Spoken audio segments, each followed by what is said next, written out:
할렐루야, 반갑습니다. 오늘은 요엘서 3장 1절에서 8절의 말씀으로 함께 은혜를 나누고자 합니다. 보라, 그날 곧 내가 유다와 예루살렘 가운데서 사로잡힌 자를 돌아오게 할 그때에 내가 만국을 모아 데리고 여호사밧 골짜기에 내려가서 내 백성 곧 내 기업인 이스라엘을 위하여 거기에서 그들을 심문하리니 이는 그들이 이스라엘을 나라들 가운데 흩어버리고 나의 땅을 나누어 섬이며 또 제비포와 내 백성을 끌어가서 소년을 기생과 바꾸며 소녀를 술과 바꾸어 마셨음이니라. 두로와 시돈과 블레셋 사방아, 너희가 나와 무슨 상관이 있느냐? 너희가 내게 보복하겠느냐? 만일 내게 보복하면 너희가 보복하는 것을 내가 신속히 너희 머리에 돌리니 곧 너희가 내 은과 금을 빼앗고 나의 진귀한 보물을 너희 신전으로 가져갔으며 또 유다 자손과 예루살렘 자손을 헬라 족속에게서 팔아서 그들의 영토에서 멀리 떠나게 하였음이니라. 보라, 내가 그들을 너희가 팔아 이르게 한 곳에서 일으켜 나오게 하고 너희가 행한 것을 너희 머리에 돌려서 너희 자녀를 유다 자손의 손에 팔리니 그들은 다시 먼 나라 서바 사람에게 팔리라. 여호와께서 말씀하셨느니라. 오늘도 참으로 좋은 날입니다. 좋은 일이 일어날 줄로 믿습니다. 오늘은 여호사밧 골짜기의 하나님이라는 제목으로 함께 은혜를 나누고자 합니다. 첫째로 만국을 심판하시는 하나님이다, 그렇게 말씀을 드렸고요. 두 번째는 하나님의 심판 앞에서는 회개해야 한다라는 말씀이죠.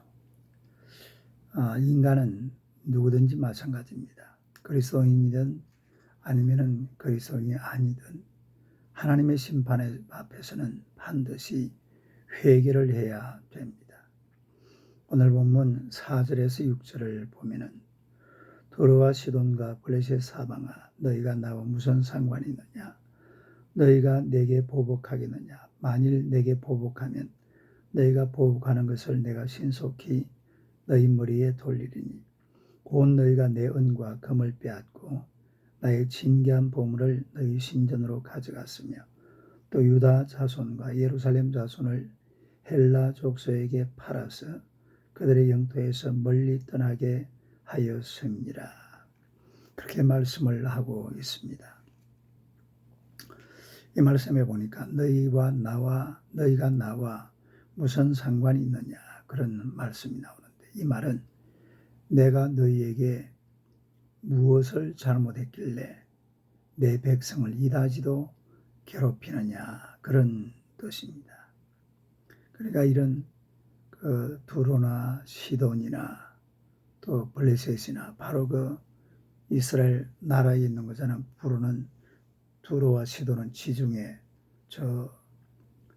쪽으로 나 있고요. 또 블레셋도 지중해 쪽인데 밑에 남쪽 지방에 북쪽 지방 이렇게 구성이 되어져 있는데, 이 근처에 있는 나라들이 이스라엘과 유다를 굉장히 괴롭힌 거예요. 그러니까 하나님께서 도대체 내가 너에게 뭘 잘못했길래 내 백성들을 이다지도 괴롭히느냐, 이제 더 이상 괴롭히지 말라, 그런 뜻이죠. 그리고 또 그 다음에 보니까 너희가 내게 보복하겠느냐, 이 말은 내가 여호사밧의 골짜기에서 너희를 심판할지라도 내 백성 이스라엘에 대해서 너희가 보복을 해서는 안 된다. 보복을 해서는 안 된다. 그러니까 하나님께서 심판하시면은 그냥 심판은 그대로 받아들이고 그리고 내 행동을 고쳐야 되는 것이지, 하나님이 심판하신다고 해서 다시 이스라엘을 괴롭힌다면은 이거는 더 나쁜 일이 일어날 것이라는 것을 얘기하는 거죠. 내가 너희에게 보복하겠느냐. 그러니까 하나님께서 심판하실 때는 그냥 받아들이라는 겁니다. 그걸 받아들여야지 이걸 가지고서 다시 무슨 이스라엘을 괴롭힌다든 이런 식으로 보복을 해서는 안 된다는 거죠. 만일 내게 보복하면 너희가 보복하는 것을 내가 신속히 너희 머리에 돌리리니 그렇게 말씀하고 있죠. 이방 나라들이 만약에 하나님의 그 심판에 대해서 대적을 해가지고 하나님의 나라에 손해되는 그런 일을 하게 되면, 다시 말해서 보복을 하게 되면 하나님께서 아주 신속히 재빠르게 다시 큰 고통을 당하게 될 것이다. 더 큰 심판이 다가온다. 그런 이야기입니다. 내가 신속히 아주 재빠르게,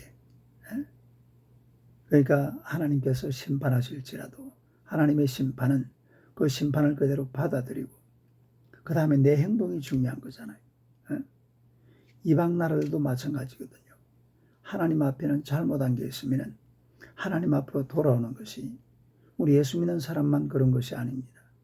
우리 예수 믿는 사람들이야 하나님께서 말씀하시고 또 성경을 통해서 설교를 통해서 말씀하시면 돌아오는 그런 자세가 되어 있고 준비가 되어 있는 사람들이고 실제로 돌아옵니다. 회개하잖아요.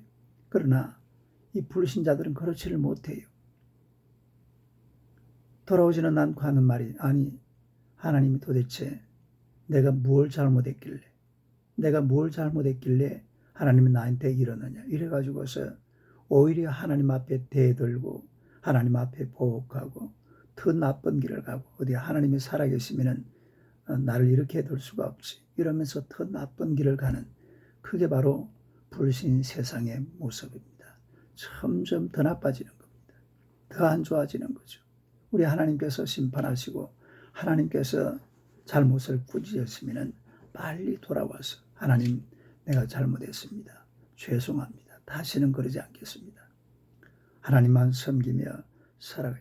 괜히 엉뚱한 일이 됐다가는 더 크게 당할 수밖에 없는 게, 그게 바로 인간이라는 존재입니다. 그래서 이제 때로는 죄인들이 보기에, 이 세상 악인들이 보기에 무기력해 보이고 또 나약해 보일 수도 있어요. 그저 회개하고 주여 그러고 막 무릎 꿇고 엎드려서 이렇게 살아가니까 참 나약하게 보일 때도 있습니다. 그러나 여호와의 날 마지막 때가 되면 하나님께서 그리스도인들은 세워주시고 이 불신 세상은 단호하게 심판하시는 것이 바로 하나님의 뜻이라는 사실을 분명히 알아야 돼요. 우리가 하나님 앞에, 모든 인간들은 하나님의 심판 앞에서 하나님께서 경고를 보내시고 하나님께서 메시지를 보낼 때는 반드시 하나님 앞으로 돌아와서 우리 하나님 앞에 통회 자복하고 또 하나님을 잘 섬기는 그런 하나님의 백성들이 돼야 되는 것입니다. 그 다음에 세 번째로 유다를 다시 세우시는 하나님이시라는 것을 알 수가 있는데, 그 7절 8절을 보겠습니다.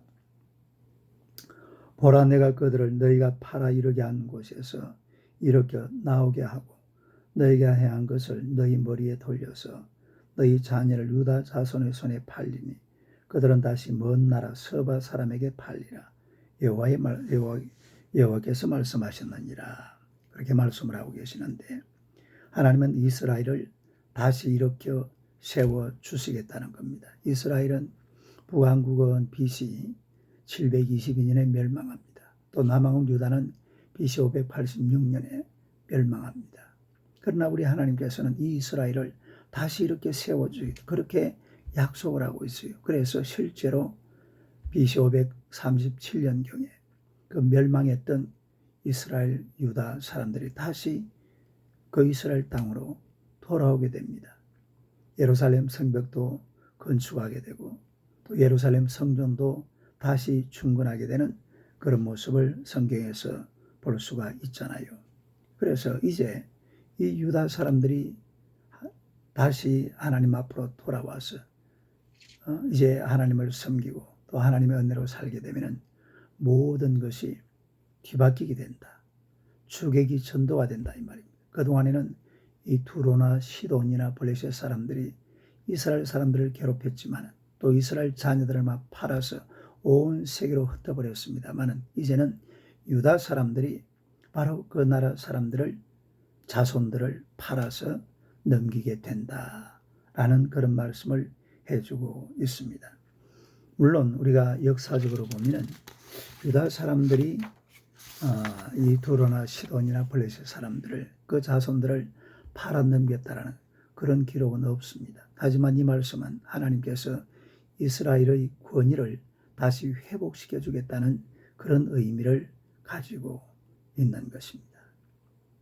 하지만 이 시돈 사람이나 또 두로 이런 분들은 역사적으로 보면은 포로로 팔려가는 또 그런 역사가 있긴 해요.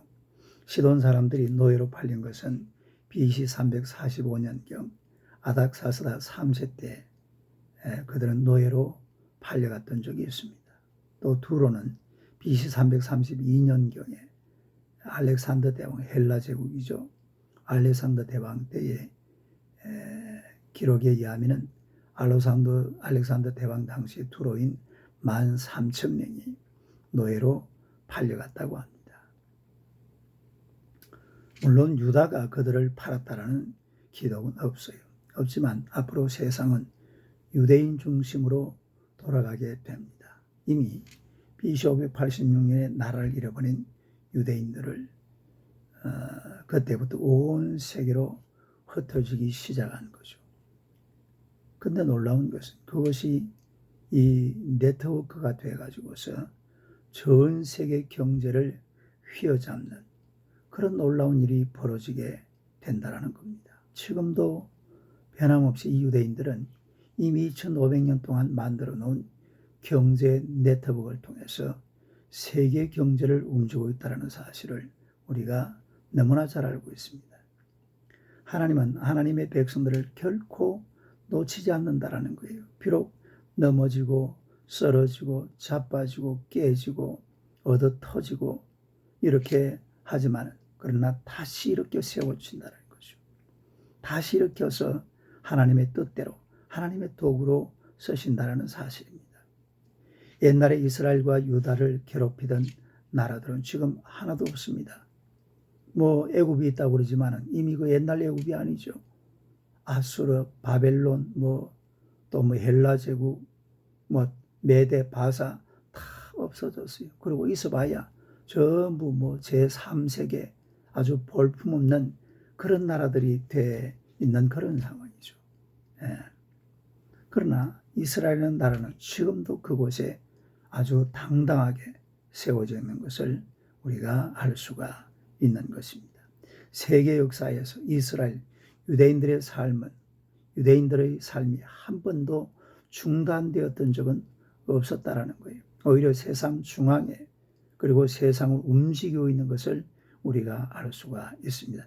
에스겔서 38장 12절에 보면 물건을 겁탈하며 노력하리라 하고 내 손을 들어서 황폐하였다가 지금 사람이 거주하는 땅과 여러 나라에서 모여서 짐승과 재물을 얻고 세상 중앙에 거주하는 백성을 치고 살 때 여기 보니까 이스라엘 백성들을 가리켜서 세상 중앙에 거주하는 백성이라 그렇게 말씀을 하고 있습니다. 이 중국이라는 나라는 중국이 세상의 중앙이다 이래가지고서 중화민국이라고 그러죠. 세상 중심이 바로 중국이라 이 말입니다. 하나님이 인정한 세상 중앙에 거주하는 백성은 바로 이스라엘입니다. 에스겔서 38장 12절에 분명히 말씀하고 있죠. 세상 중앙에 거주하는 백성. 이걸 우리가 영적으로 보자면 하나님을 섬기는 사람들이 바로 세상 중앙에 거하는 백성이다. 그렇다면 지금 보세요. 지금은 미국이라는 나라가 세상 중앙에 거주하는 백성이 되어져 있죠. 하지만 놀라운 사실은 그 세상 중앙에 거주하는 미국을 움직이는 사람들이 바로 이스라엘 사람들이요. 유대인이라는 사실입니다. 이건요. 역사의 아이러니고 성경의 신비입니다. 결국 이 세상 역사라는 것은 하나님 중심으로 하나님 뜻대로 움직이다는 것을 너무나 잘 보여주고 있는 그런 사실 아니겠습니까? 세상은 누가 뭐라고 해도 하나님 중심으로 움직여지는 것입니다. 하나님의 백성들이 하나님 앞으로 진정코 돌아오기만 한다면 우리 하나님은 넘어지고 쓰러지고 자빠지고 깨졌던 그런 이스라엘도 다시 세워서 다시 세상 중앙에 거주하는 그런 백성으로 만들어 주신다라는 사실입니다. 사랑하는 성도 여러분, 하나님은 심판의 하나님이십니다. 인간은 하나님 앞에 심판받을 짓을 해서는 안 됩니다. 설사 하나님의 심판을 받았을지라도 하나님 앞으로 돌아오고 회개하고 잡아가는 것이 인간이 가야 할 길입니다. 하나님의 나라와 영광을 위해 살아가는 복된 성도, 세상 중앙에 거주하는 하나님의 백성들이 되시기를 주님의 이름으로 축원합니다. 할렐루야. 감사합니다.